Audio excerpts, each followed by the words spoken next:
दोस्तों नमस्कार। ये है मार्गदर्शन फॉर सिविल सर्विसेज। मैं अनुराग चौधरी।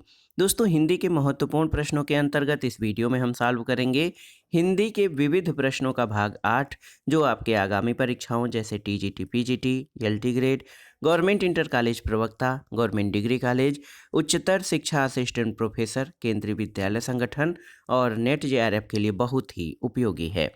तो आइए शुरू करते हैं आज का वीडियो। दोस्तों आज की वीडियो का पहला प्रश्न देखिए। भक्तन को कहा सीकरी सो काम, यह अभिकथन किसका है आपको बताना है। ऑप्शन है संत कबीर दास, संत रैदास, कुंभन दास या फिर मलूक दास। तो सही उत्तर है कुंभन दास। दोस्तों भक्तन को कहा सीकरी सो काम, ये कथन कुंभन दास का है। अगला प्रश्न है दोस्तों, दिनकर की कौन सी काव्य कृति भीष्म पितामह और धर्मराज के संवाद के रूप में रचित है आपको बताना है। ऑप्शन देखिए रश्मिरथी, कुरुक्षेत्र, उर्वशी या फिर इनमें से कोई नहीं। तो सही उत्तर है कुरुक्षेत्र। दोस्तों कुरुक्षेत्र जो है ये रामधारी सिंह दिनकर द्वारा रचित विचारात्मक काव्य है। इसमें भीष्म पितामह और धर्मराज युधिष्ठिर के संवाद हैं। इस रचना में महाभारत यानी कुरुक्षेत्र के भीषण नरसंहार के बाद युधिष्ठिर कहते हैं कि यदि अपने अहंकार और अपमान के प्रतिशोध में आकर हम युद्ध में लिप्त न होते तो नरसंहार बचाया जा सकता था। जब वे उस पश्चाताप की अभिव्यक्ति सरसैया पर पड़े नीति निपुण भीष्म पितामह से कहते हैं तो उनका उत्तर होता है कि अकीर्ति और अन्याय के विरुद्ध युद्ध करना ही धर्म है और क्षमा भी उसे ही शोभा देती है जिसमें शक्ति हो। अगला प्रश्न है दोस्तों, बिहारी के दोहों की चमत्कारपूर्ण तुलना संस्कृत, उर्दू, फारसी के कवियों से किसने की थी। ऑप्शन है हजारी प्रसाद द्विवेदी, रामचंद्र शुक्ल, पद्म सिंह शर्मा या फिर महावीर प्रसाद द्विवेदी। तो सही उत्तर है पद्म सिंह शर्मा। दोस्तों पद्म सिंह शर्मा को तुलनात्मक समीक्षा का प्रवर्तक माना जाता है और इन्होंने जुलाई 1907 में सरस्वती पत्रिका में बिहारी और फारसी कवि सादी की तुलना की थी। इसके बाद संस्कृत और हिंदी कविता में बिंब, प्रतिबिंब, भाव, भिन्न भिन्न भाषाओं के समानार्थी पद्य आदि निबंधों में वे तुलनात्मक आलोचना के कार्य को आगे बढ़ाते रहे। इसी क्रम में उनकी प्रसिद्ध कृत बिहारी सतसई तुलनात्मक अध्ययन प्रकाशित हुई जिसमें उन्होंने बिहारी की तुलना संस्कृत, प्राकृत, उर्दू और हिंदी के कवियों से की थी। अगला प्रश्न है दोस्तों, भाषा की समाज शक्ति और कल्पना की समाहार शक्ति का सर्वाधिक उपयोग निम्नलिखित में से किस कवि ने किया है। बिहारी, चिंतामणि, भूषण या घनानंद। तो सही उत्तर है बिहारी। आप जान लीजिए दोस्तों, आचार्य शुक्ल जी की शब्दावली का प्रयोग करते हुए हम ये कह सकते हैं कि सफल मुक्तकार के लिए जो कल्पना की समाहार शक्ति और भाषा की समाज शक्ति वांछनीय है वह बिहारी में पूरी तौर से वर्तमान थी। बिहारी की ये विशेषता है कि वे कल्पना के सहारे बहुत से चित्रों को एक साथ उपस्थित कर भाषा की समाज शक्ति के कारण दोहे जैसे छंद में उन्हें गुम्फित कर देते हैं। अगला प्रश्न है दोस्तों, कामायनी को मानवता के रसात्मक इतिहास की संज्ञा किसने दी थी। ऑप्शन देखिए आचार्य रामचंद्र शुक्ल, नलिन विलोचन शर्मा, नंदुलारे वाजपेयी या रामनाथ लाल शुक्ल। तो सही उत्तर है आचार्य रामचंद्र शुक्ल। दोस्तों आचार्य रामचंद्र शुक्ल ने रीतिवादी कवियों के साहित्य को दरबारी कवियों का साहित्य मानकर उसमें जो अच्छा लिखा गया था उसकी दाद दी और जो अंश चमत्कारी था उसकी कड़ी आलोचना की।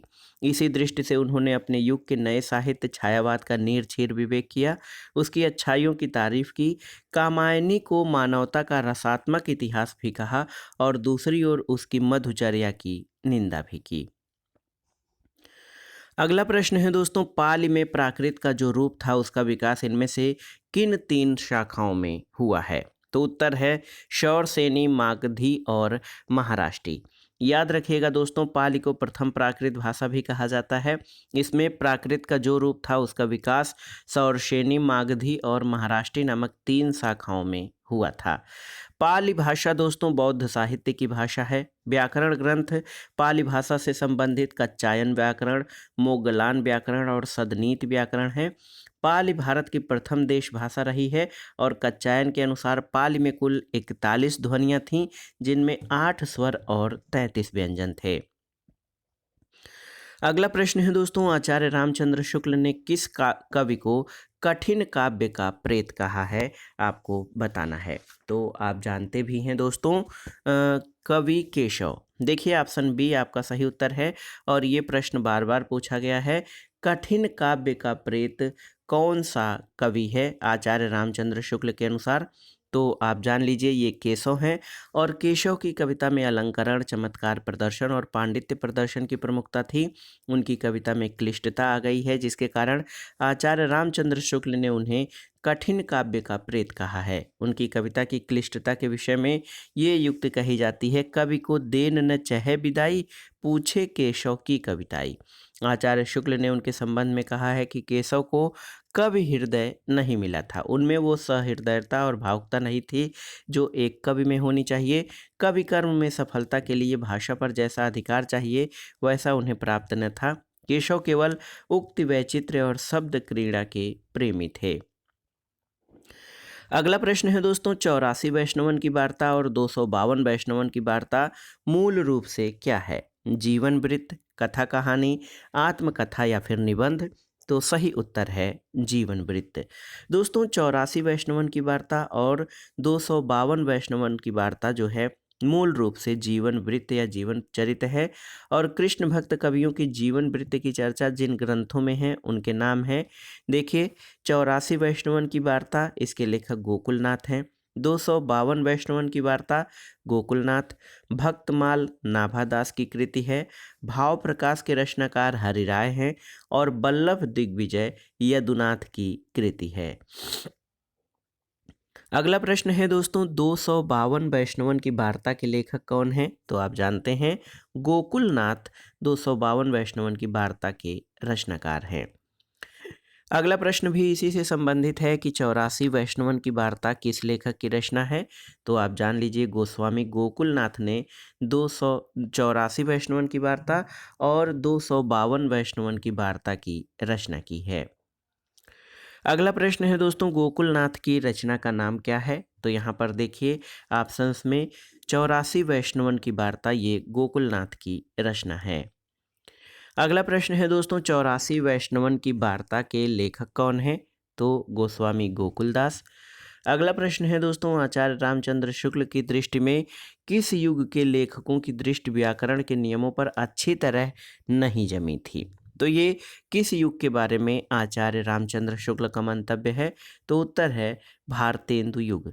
दोस्तों आचार्य रामचंद्र शुक्ल के अनुसार भारतेंदु और उनके सहयोगी लेखकों की दृष्टि व्याकरण के नियमों पर अच्छी तरह जमी नहीं थी। ये कथन भारतेंदु युग से संबंधित है।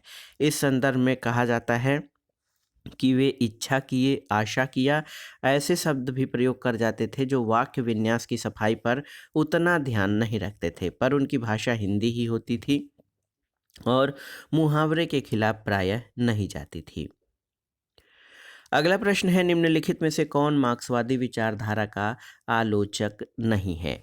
देखिए नामवर सिंह, शिवदान सिंह चौहान, रामविलास शर्मा या विजय देव नारायण शाही? तो सही उत्तर है विजय देव नारायण शाही। दोस्तों विजय देव नारायण शाही मार्क्सवादी विचारधारा के आलोचक नहीं हैं। मार्क्सवादी आलोचकों में सबसे पहले शिवदान सिंह चौहान का नाम आता है। इसके अलावा दोस्तों जो है आप देख सकते हैं इनके प्रमुख आलोचना ग्रंथों में प्रगतिवाद, साहित्य की परख, आलोचना के मान और साहित्य की समस्याएं और साहित्यानुशीलन है। प्रसिद्ध मार्क्सवादी आलोचक डॉक्टर रामविलास शर्मा हैं। उनके आलोचना ग्रंथ प्रगति और परंपरा, प्रगतिशील साहित्य की समस्याएं, आस्था और सौंदर्य आदि हैं। और दोस्तों मार्क्सवादी आलोचकों में अमृत राय, नामवर सिंह और आधुनिक नामवर सिंह ये सभी विचारक प्रमुख हैं। अगला प्रश्न है दोस्तों, विख्यात मार्क्सवादी समीक्षक कौन है? आपको बताना है। तो विख्यात मार्क्सवादी समीक्षक रामविलास शर्मा हैं। अगला प्रश्न है दोस्तों, संकलन त्रय में कौन नहीं है? आपको बताना है। स्थान, काल, वस्तु या कथानक? तो सही उत्तर है संकलन त्रय में स्थान, काल और कथानक है, इसमें वस्तु शामिल नहीं है। दोस्तों पाश्चात्य नाट्यशास्त्र में नाटक के कथा विन्यास और औचित्य के संबंध में 3 प्रकार के ऐक्य विधान का प्रावधान है। ये हैं स्थान, काल तथा कार्य का ऐक्य, और इसे पारिभाषिक शब्दावली में संकलन त्रय कहते हैं। जो घटनाएं नाटक में दिखाई दे जाएं उनका संबंध एक ही स्थान से हो, ये नहीं कि एक दृश्य आगरा का हो तो दूसरा कोलकाता का। इसी को स्थान की एकता कहते हैं। जो घटना नाटक में दिखाई जाए वह वास्तव में उतने समय की हो जितना कि नाटक के अभिनय में लगता हो, इसे समय की एकता कहते हैं। कथा वस्तु एक रस हो, इस एक रसता को निभाने के लिए प्रासंगिक कथाओं को स्थान नहीं मिलता, और इस नियम को कार्य एकता कहते हैं। दोस्तों देखिए, समय की एकता, स्थान की एकता और कार्य की एकता का उल्लेख अरस्तु ने त्रासदी के विवेचन में करते हुए लिखा है कि त्रासदी को यथासंभव सूर्य की एक परिक्रमा या इससे कुछ अधिक समय तक सीमित रखने का प्रयत्न किया जाता है, और यहीं से कालान्वित का तत्व सामने आया। स्थान की एकता का तत्व कालान्वित से उद्भूत माना जाता है, और कार्यान्वित के संबंध में अरस्तु का कथन है, कथानक को जो कार्य व्यापार की अनुकृति होता है एक तथा सर्वांगपूर्ण कार्य का अनुकरण करना चाहिए, और उसमें अंगों का संगठन ऐसा होना चाहिए कि यदि एक अंग को भी अपनी जगह से इधर उधर करे तो सर्वांग ही छिन्न भिन्न और अस्त व्यस्त हो जाए। अगला प्रश्न है दोस्तों, संकलन त्रय के अंतर्गत कौन सा तत्व सम्मिलित नहीं है, आपको बताना है। तो आप जान लीजिए, स्थान, काल और घटना शामिल हैं, गीत इसमें शामिल नहीं है। अगला प्रश्न है, संकलन त्रय में किसकी गणना नहीं होती है। तो देखिए दोस्तों, संकलन त्रय में समय, स्थान और कार्य संकलन की गणना होती है, प्रभाव संकलन की नहीं। ऑप्शन सी आपका सही उत्तर है। अगला प्रश्न है दोस्तों, निम्नलिखित में से कौन सा तत्व कहानी लेखन के लिए अनिवार्य नहीं है। देखिए, चरित्र, परिवेश, तुक और भाषा। तो आप जान लीजिए, तुक जो है ये कहानी लेखन के लिए पर्याप्त नहीं है। कहानी में कथा वस्तु, चरित्र चित्रण, कथोपकथन यानी संवाद, देश काल और उद्देश्य शामिल होता है। अगला प्रश्न है, कहानी का कौन सा तत्व नहीं है। तो आप जान लीजिए, रंगमंच कहानी का नहीं बल्कि नाटक का तत्व है। कहानी में कथा वस्तु, देश काल, चरित्र चित्रण, संवाद, उद्देश्य और कथोपकथन शामिल होता है। अगला प्रश्न है दोस्तों, देखिए, समाचार पत्र के पहले पृष्ठ के सबसे महत्वपूर्ण समाचार को क्या कहा जाता है। ऑप्शन है आमुख, लीड, लीडर या लव स्टोरी। तो दोस्तों, समाचार पत्र के पहले पृष्ठ के सबसे महत्वपूर्ण समाचार को लीड कहते हैं, और पुस्तकों के प्रारंभिक पृष्ठ पर आमुख लिखा जाता है। अगला प्रश्न है दोस्तों, विज्ञापन के संबंध में क्या नैतिक है, आपको बताना है। शर्त को छोटे छोटे टाइप में छापना, भ्रामक चित्र बनाना, अधूरी जानकारी या सही जानकारी। तो सही उत्तर है, विज्ञापन के संबंध में जो नैतिक है वो है सही जानकारी, क्योंकि विज्ञापन के संबंध में सही जानकारी देना नैतिकता है, जिससे उपभोक्ता सही उत्पादों को क्रय कर सके, और अन्य विकल्पों में अनैतिकता प्रदर्शित होती है। अगला प्रश्न है, निम्नलिखित में से कौन सा फीचर लेखन का उद्देश्य नहीं है, आपको बताना है। मनोरंजन, शून्य पठनीयता, ज्ञानवर्धन या फिर मार्गदर्शन। तो सही उत्तर है शून्य पठनीयता। दोस्तों, फीचर लेखन का उद्देश्य मनोरंजन, ज्ञानवर्धन और मार्गदर्शन होता है, शून्य पठनीयता इसमें शामिल नहीं है।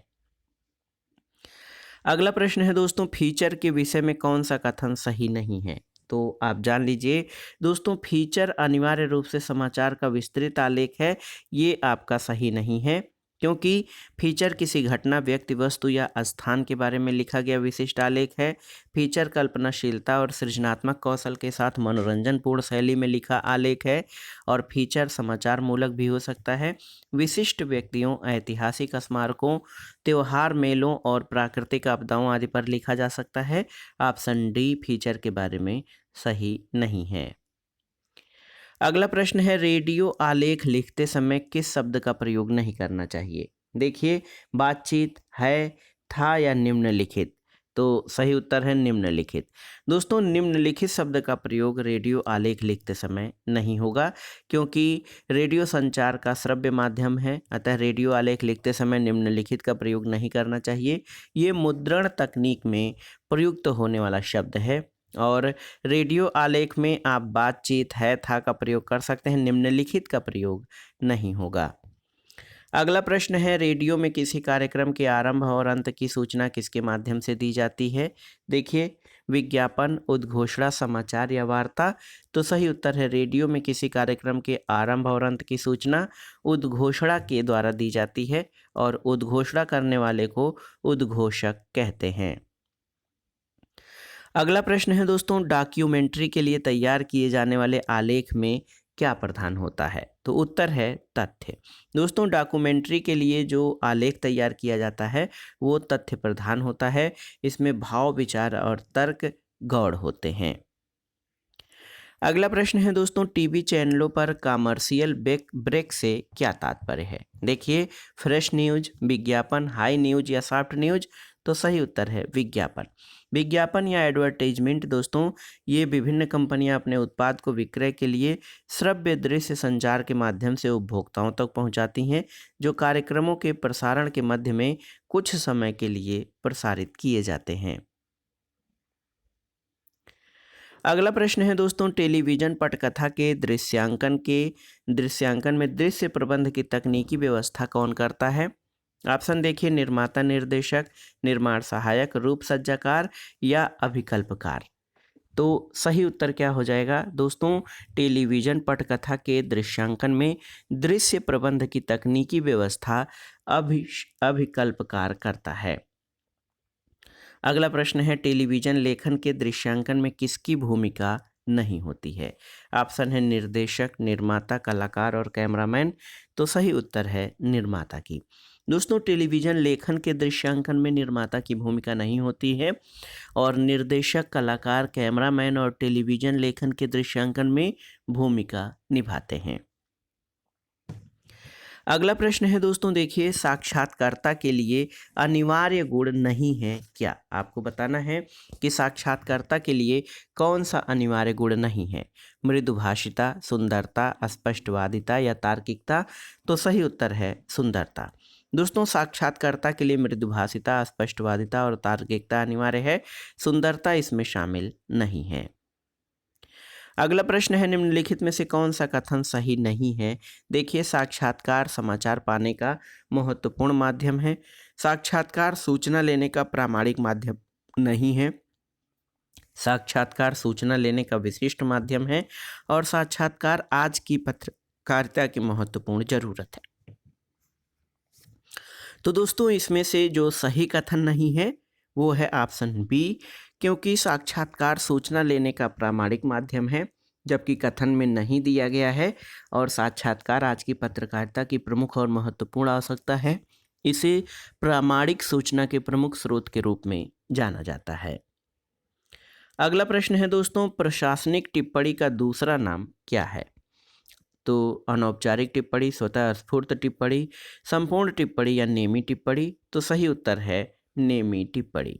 दोस्तों, जब कोई पावती या एक्नॉलेजमेंट कार्यालय में आती है तो उस पर शीघ्र कार्रवाई करने के उद्देश्य से अधिकारी हाशिए में अधीनस्थ अधिकारी और कर्मचारी को जो आदेश या दिशा निर्देश देता है उसे हाशिया टिप्पणी या नेमी टिप्पणी कहा जाता है। इसे प्रशासनिक टिप्पणी भी कहते हैं। अगला प्रश्न है दोस्तों, प्रयोजन मूलक हिंदी की विशेषता नहीं है क्या? तो उत्तर है अलंकारिकता। दोस्तों, प्रयोजन मूलक हिंदी वैज्ञानिकता, भाषिक विशिष्टता और अनुप्रयुक्तता इसकी विशेषताएं हैं, अलंकारिकता इसकी विशेषताओं में शामिल नहीं है। अगला प्रश्न है लाइसेंस। लाइसेंस का हिंदी अर्थ क्या है आपको बताना है। देखिए, अनुज्ञप्ति, अवाप्ति, विज्ञप्ति या समाप्ति। तो सही उत्तर है लाइसेंस को हिंदी में अनुज्ञप्ति कहते हैं। अगला प्रश्न है दोस्तों, इंटरव्यू का हिंदी अर्थ क्या है? देखिए, भेंट वार्ता, विचार विमर्श, अंतः संबंध या परामर्श।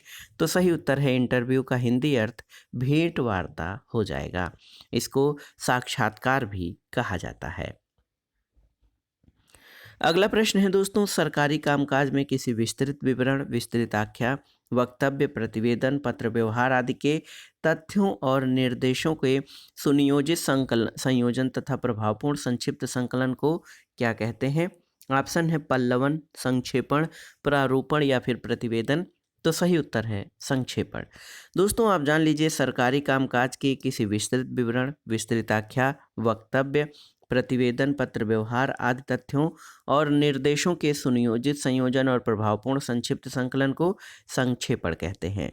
पल्लवन संक्षेपण का ठीक विपरीत प्रकृति वाला है और किसी सुगठित और गुम्फित विचार अथवा भाव के विस्तार को पल्लवन कहते हैं। प्रारूपण या ड्राफ्टिंग से तात्पर्य सरकारी कार्यालयों में व्यवहृत आलेखनों से हैं, जो दो प्रकार के होते हैं, प्रारंभिक प्रारूपण और उन्नत प्रारूपण। प्रतिवेदन एक प्रकार का ज्ञापन होता है जो किसी घटना अथवा आयोजन के संबंध में लिखित विवरण प्रस्तुत करता है। प्रतिवेदन का अंग्रेजी अर्थ रिपोर्ट है।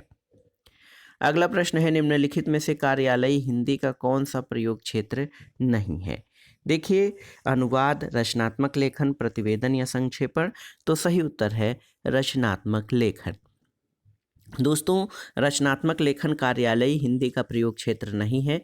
अनुवाद, प्रतिवेदन और संक्षेपण ये कार्यालयी हिंदी के प्रयोग क्षेत्र हैं। अगला प्रश्न है, गुप्त संदेश जिसे द्रुत डाक द्वारा तत्काल भेजने का आदेश होता है उसे क्या कहते हैं? आपको बताना है। ऑप्शन है तार, निविदा, सेविंग ग्राम या प्रेस विज्ञप्ति। तो सही उत्तर है वह गुप्त संदेश जिसे द्रुत डाक द्वारा तत्काल भेजने का आदेश होता है उसे सेविंग ग्राम कहा जाता है। अगला प्रश्न है दोस्तों, साहित्य।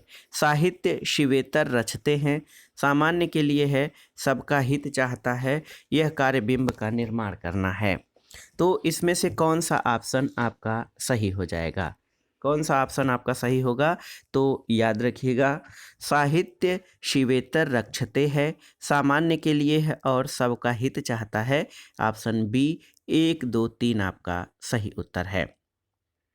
दोस्तों, काव्य निर्माण में 100% कल्पना शक्ति का विशेष हाथ रहता है और यही कल्पना अपनी सबसे महत्वपूर्ण भूमिका बिंब निर्माण के क्षेत्र में अदा करती है। उसका महत्वपूर्ण कार्य बिंब प्रस्तुत करना है। शेष कथन साहित्य के बारे में सत्य हैं। अगला प्रश्न है दोस्तों, खुदेड़ गीत क्या है? तो आप जान लीजिए, खुदेड़ गीत विरह गीत होता है और वियोग या करुण रस से संबंधित जिन गीतों को घसियारियों ने सबसे अधिक सृजन किया है उन प्रियजनों के वियोग में गाए जाने वाले गीतों को गढ़वाली बोली में खुदेड़ गीत की संज्ञा से अभिहित किया जाता है। अगला प्रश्न है, निम्नलिखित में से कौन सा आंचलिक कथाकार उत्तराखंड से नहीं है? हिमांशु जोशी, शैलेश मटियानी, वेद राही या फिर विद्यासागर नौटियाल। तो उत्तर है वेद राही। दोस्तों, ये उत्तराखंड से नहीं है। वेद राही हिंदी और डोगरी के महत्वपूर्ण साहित्यकार, फिल्म निर्देशक और पटकथा लेखक के रूप में विख्यात हैं। इनका जन्म 22 मई 1933 को जम्मू कश्मीर में हुआ था। इन्होंने दरार, काली घटा, पवित्र पापी, पहचान, कठपुतली जैसे लोकप्रिय हिंदी फीचर फिल्मों का लेखन और निर्देशन किया। कथा सागर, मीराबाई, रिश्ते, चित्रकथा जैसे दूरदर्शन धारावाहिकों का लेखन निर्देशन भी किया। शेष उत्तराखंड के आंचलिक उपन्यासकार हैं जैसे हिमांशु जोशी, शैलेश मटियानी और विद्यासागर नौटियाल। अगला प्रश्न है दोस्तों, नंदा देवी राज जात यात्रा कितने वर्ष में होती है? तो उत्तर है हर 12वें वर्ष में। आप जान लीजिए दोस्तों, नंदा देवी राज जात यात्रा उत्तराखंड राज्य में होने वाली नंदा देवी की एक धार्मिक यात्रा है जो प्रत्येक 12 वर्ष पर आयोजित किया जाता है। अंतिम राजरात यात्रा वर्ष 2014 में हुई थी। मां नंदा को उनके ससुराल भेजने की यात्रा है राजजात और मां नंदा को भगवान शिव की पत्नी माना जाता है और कैलाश यानी हिमालय को भगवान शिव का निवास। अगला प्रश्न है दोस्तों, कुमायूनी कवि गुमानी का जन्म स्थान कहाँ है? तो आप जान लीजिए काशीपुर। कुमायूनी कवि गुमानी का जन्म 10 मार्च 1790 को काशीपुर में हुआ था। इनका पैतृक निवास स्थान ग्राम उपराड़ा गंगोली हाट पिथौरागढ़ था और इनका मूल नाम लोकनाथ पंत था। कहते हैं कि काशीपुर के महाराजा गुमान सिंह की सभा में राज कवि रहने के कारण इनका नाम लोकरत्न गुमानी पड़ा और कालांतर में ये इसी नाम से प्रसिद्ध हुए। अगला प्रश्न है दोस्तों, मधुकोश काव्य संग्रह के रचनाकार कौन हैं?